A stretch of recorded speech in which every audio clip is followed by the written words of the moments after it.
Khaled is a snake. Like he snaked Nipsey, he snaked you that day. So there it goes. May 17th, 2019. Nipsey Hussle would die 2 months earlier. This video was made. Granny 88, she had my uncle in there. Miss Cash back to back every year for like 10. The winner is DJ Khaled featuring Nipsey Hussle and John Legend. And the video is so special that it's beautiful. And like Nipsey Hussle would say, nobody's gonna say nothing. Now, if the nobody is Big U in particular, and Khaled gave him the wrong number at a previous date, and Big U has no problem with Nipsey in his career, the separation, they're mending their relationship, and somebody industry-wise popped up in the rolling 60s and think they're gonna have a presence after they threw me for an okie doke with a... Obviously, Big U got that Nipsey on some love shit. Look, nephew, I ain't tripping on what you're doing, but you know he whoop-de-whoop sent him the screenshot. Look, he did, Nipsey told him like, I'm gonna give you the number, holler at him. When he balance it out, let me know. In this video, you're gonna see two very different narratives on what actually happened. Click like. As always, share this video. Get in the comments to tell me what you think. Now let's get into it. What? Shout out On Point Stories. So the title of this video is Whack 100 drops bombshell. DJ Khaled relationship with Nipsey Hussle's alleged murderer exposed. Now, I will say people was looking at Khaled a little strange after linking up with Big U. Like the most recent time they linked up, I think Big U was invited to his birthday or something. And they like, hold on, bro. You know, with everything being, you know. Why did you act like it was all cool? Yo, whoa, everything is cool. But as soon as he died, you reached out to me about attacking his estate. The contents in my phone, dated. The date he died, you'll see the date he sent it, with all details of what he wanted me to do. You know, Hussle had DJ Khaled in the hood. Not to be speaking too much on shit, but we came frontline like we always do. And you know, we gonna crash out behind it. We not playing, ain't nobody saying nothing to Khaled, ain't nobody doing nothing to Khaled, and he's straight. And Hussle frontline that. And you know, we felt like certain people didn't like that. For him to say all this little brother shit about Nip, and on Power Roof for me to know what I know, I think Black Sam told his truth. You know, you're doing a puzzle, you're like, I don't really know where these pieces go. So in Black Sam's interview, okay, these pieces fit here, and there. Right. Black Sam just told his truth. Big U, you are so disrespectful. I tell the DJ Khaled story first. Black Sam, he tells you the DJ Khaled story. And then you post a picture of you and DJ Khaled and everybody acting like it was before Nipsey's death. That picture was done afterwards, sweetheart. Picture this, South Central Los Angeles, a concrete jungle where loyalty runs deep and respect isn't just given. So you think so the contract was supposed to be up, right? And then Nip had DJ Khaled in the section after the contract being up. So you think Big U was pressing DJ Khaled because for one, he gave him the wrong number. Then for two, it's like you ain't under this shit that's going on over here ain't really sanctioned under me. And you think Nip told Khaled like it's good. You can come over, I'm you know what I'm saying? You over here with me type shit. It's good. And you think Big U got offended by that, and then Big U, you think Khaled was just basically being swayed by whoever got the power type shit. Nip say I'm good, I'm over here. Then he realized Nip ain't the one who really running shit type shit over here at least, you know. But he did have his store over there. Hell, I don't know, brother. It's earned. Bro, you don't put no camera in no grown man face without asking. But you're a celebrity. Man, I'm a 60 Crip, bro, first. Okay. All right, so learn about that, my nigga. Don't play with me. I'm not from this old funny world you from. I'm not from this world you from, bro. Okay. I don't go by these rules, homie. Okay. And I've been to jail. That don't threaten me, bro. Trust me. If I had a bad day, I'd have tested your jaw.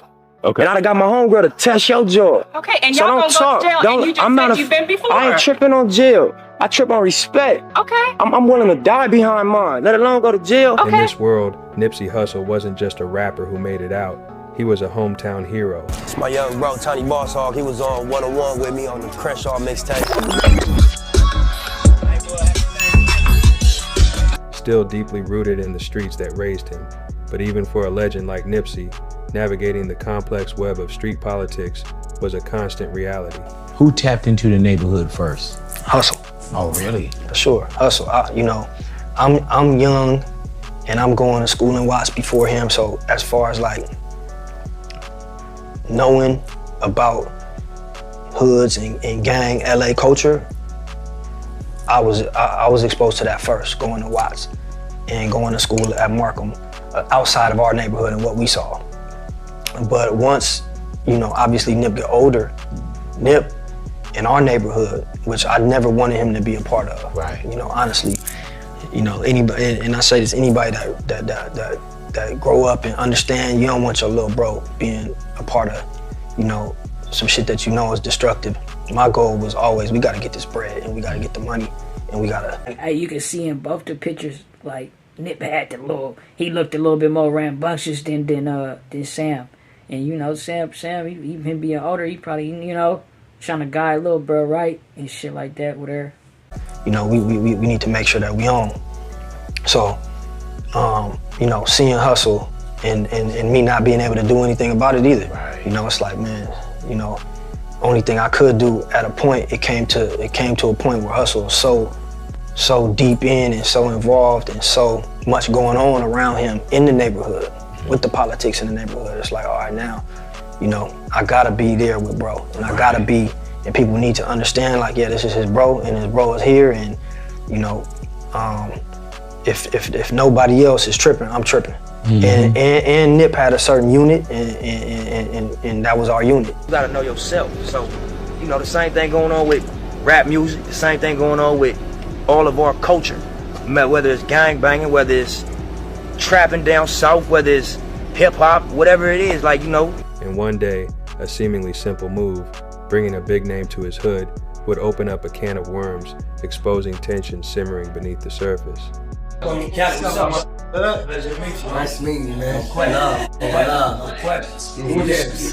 went to see likewise.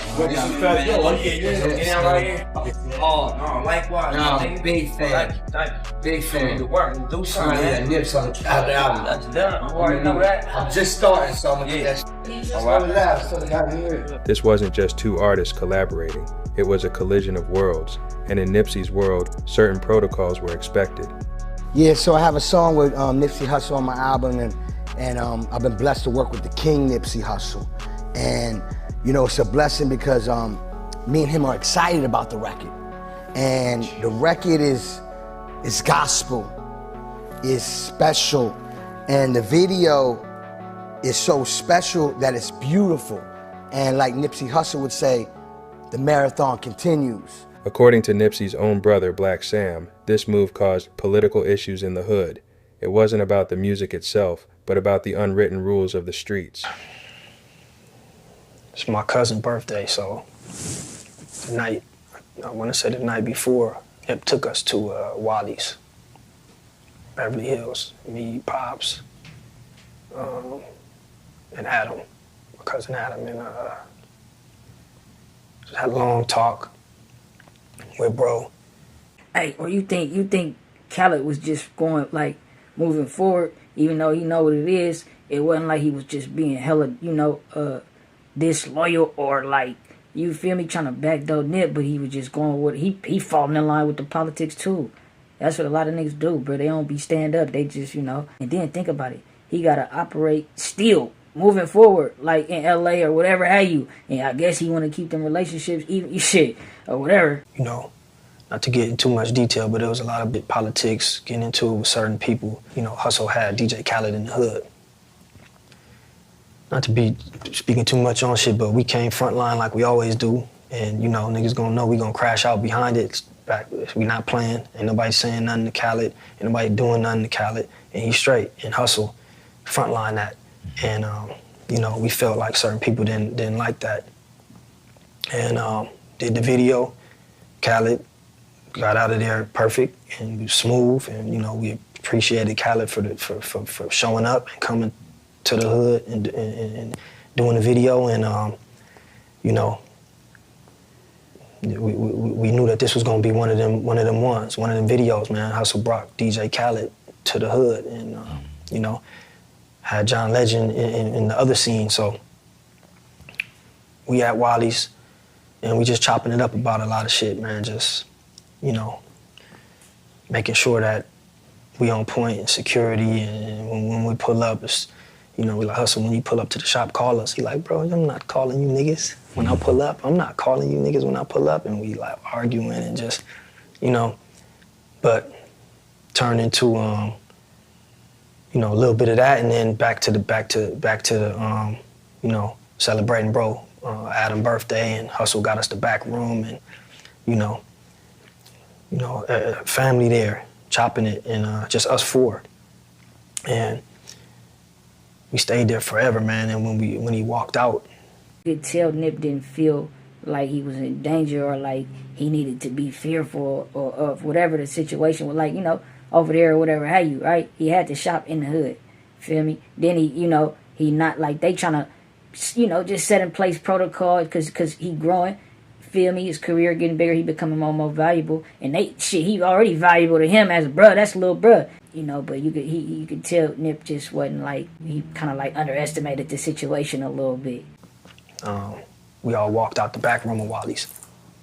I think Rivera, one of the guys that filmed the video, just happened to be there. And so he see us walking out, he's like, oh, Hussle, what's up? And he like, man, what's going on? He like, bro, they just sent me the first edit of the video. And so he pulled it up, and he like, man, look at this, bro. You look amazing, bro. You about to do movies after this. Look at this shot. And so Hussle seen it, and Hussle was smiling. Hussle was happy. He seen the shots of the video. He's like, man, he's telling him like, bro, ain't no more small time shit, man. After this, nigga, your shit going out the roof. Black Sam explained that there was an expectation to check in before making such a high-profile move in their territory. This wasn't just a friendly visit, it was a statement, and some felt they should have had a say, or perhaps even received some form of acknowledgement. While Black Sam didn't initially point fingers, the name that quickly surfaced in connection was Big U. Made it don't mean you made it. You know what I mean? Keep it 100. I'm gonna give you this message, real talk. I watched the nigga lose $1 billion. I like my brother Suge Knight. I watched the motherfucker travel the country. I like all the artists that done been rich and travel the country. I watched motherfuckers come and go in this business. I watched niggas get bags, hit houses, get $1 million and be broke. I watched motherfuckers make 15, 16 million and be broke. What you need to do is be careful who you stepping on your way up. In a, what did it say, early rise? Early to get tired, motherfucker. Now, Big U and Nipsey had a history. Sources indicate they were once close, with Big U even working with Nipsey in the music industry. I was looking for artists. TD told me to go get Nip. I went and seek Nipped out of all the people I already been interviewing and talking to. And he was the shining light. He was the diamond in a pile of whatever. Right. Ain't it crazy that you already can't make everybody happy, but you still gotta be careful with who you offend, because niggas hating can be something detriment, low key, right? You know who you is, what you capable of, but you just, like I say, it's just be an underestimation, but how far we'll go with that hating and that envious shit. The diamond, let me respect to my other homies. He was a diamond in a pile of other diamonds, but he was a bigger diamond. He was a shine. Yeah, he was, and then he was the VVS. He was the VVS. Yeah, you know what I'm saying. And we had made a couple of moves and was trying to move through a couple of doors, and I vastly found out that I couldn't go through these doors. So that's when I went and got Steve Lobel, and I went and got Steve. That Steve hit the music. Steve felt the same way I felt about the music, and I was like, boom. So I signed Nipsey to Unique Music, to my to Aramis Astrodome, to my label, to Unique Music, and then Steve was 10% management, and I was 10% management, because it made no sense for us to go get another manager. Right. And so we started pushing on that. So I signed it was signed to a 10-year production contract, which started in 2009, which would end 2019. Crazy. See, but you can see why Nip would want to get away from him, though. He say, because he couldn't get in certain doors, he went and got Steve, right? So then they partner up, but it's still like you attached to it, though. You know what I'm saying? But I ain't tripping off of that, because, you know, it is what it is. But I do have that.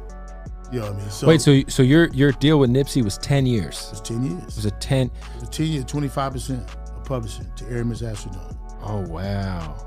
So 09 to 2019. 09 to 2019. So technically, Victory Lap. Hello. Okay. Wow.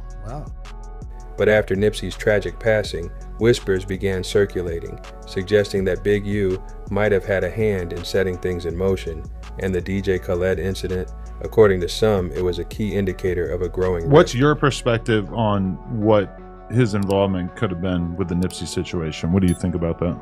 He absolutely was involved in Nipsey's situation, and people, they don't want to say it, they're scared to say it. That's fine, I'll say it for you. He was involved with the Nipsey situation, and I want to let the detectives, because they're supposed to reopen Nipsey's case, that's what I was told. Oh, wow. I want to let them do their work.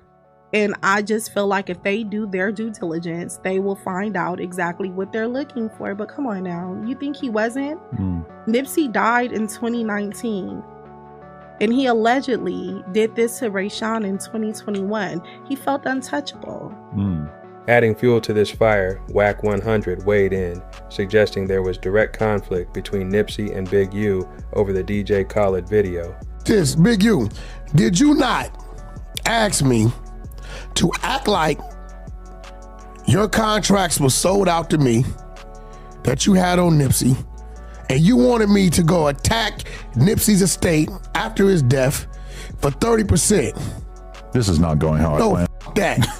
Paul, you want me to show you my phone? No, I don't. You want to see it? No evidence is better, I think. You want to see it? You want to fuck with me? Do that on Clubhouse. Okay, what I'm saying is stop questioning. Dude's a fucking liar and a fucking snake. And those that know him. Adam was shook after that cease and desist. You know what I mean? Or whatever it is. Cease and desist, ridiculous how you say it, bro. They know he's a liar and a snake. Why in the fuck 30-something days after Nipsey's in the ground? You hitting this Paul Rue. You was with him. Why didn't you say, hey, homie, what's up with my 30%? Why did you act like it was all cool? Yo, whoa, everything is cool. But soon as he died, you reached out to me about attacking his estate. The contents in my phone. Date it. The date he died, you see the date he sent it. With all details of what he wanted me to do. Signature line, Steve Lobel, Eugene Henley, Nipsey's information, the contract, where is it told he wanted to attack, all that. Listen, bro, he's a piece of shit. WAC 100 painted a picture of Big U feeling like Nipsey needed his permission to bring someone like DJ Khaled into the neighborhood. Nipsey's defiance of this perceived authority allegedly created tension, making it seem like Nipsey was operating outside the established order. You know, Big U name came, I mean, he wasn't even there. Apparently that day, when the Khaled and them had pull up or whatever, Nip hadn't arrived yet, so the homies just pressed him. So in the process of pressing him, boom, phone go there, Big U on the phone. Yeah. Hand the phone to Khaled. Big U got on the phone. Khaled, hey man, shoot me your number. Bam, bam, that's it. He said exchange phone numbers. It was nothing. It was nothing. So they took it like, oh, Big U down there pressing. No, Big U found out Khaled was in the hood, slid the phone, exchanged phone numbers. You know, they just took it like, someone said, oh, you down there with Nip, yada yada. Everybody man down. You know what I mean? So that's the word I got from Unc. So, you know, hey, you know, that's it. Is what it is. But the story doesn't end there. See, that's what's strange about it though, Cowboy. You tell me, oh, he called, yeah, you just wanted to talk to him. Bro, they had him by his collar with the phone to his ear. Didn't he get a wrong number? Type shit or whatever. I don't know. I guess that's what happened. I don't know. Loose Cannon, a figure from LA who claims Big U sent him on a mission related to DJ Khaled's visit.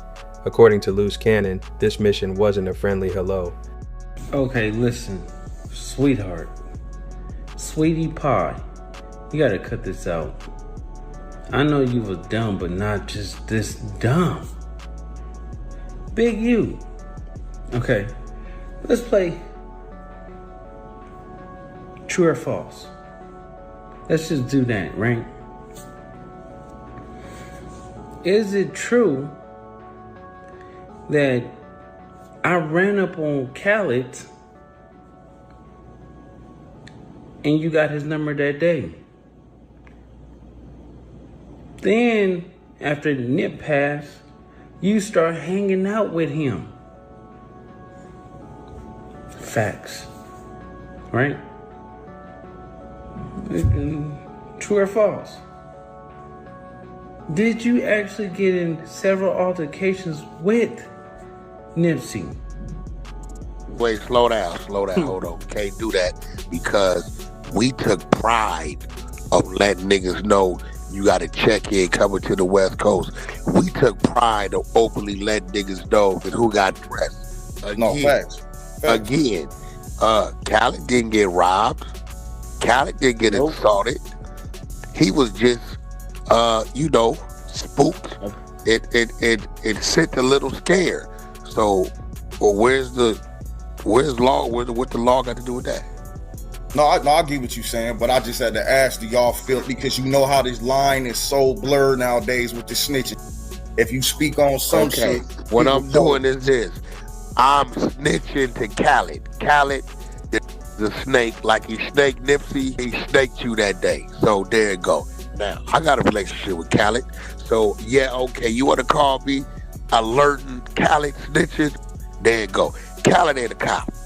Khaled's a real person. I know Khaled. We done sat Rolls Royces together, politics together.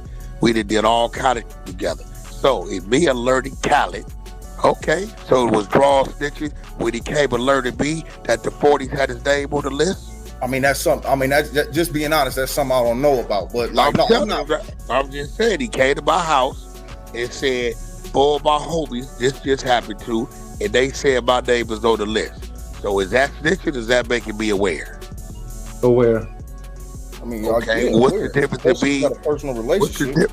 Okay. Well, then what's the difference of me making Khaled aware? It wasn't a crime committed. He's making aware of a possible crime being committed. To me, that's crip business. You telling me for? All right. It's on him to put the pieces together, in my opinion.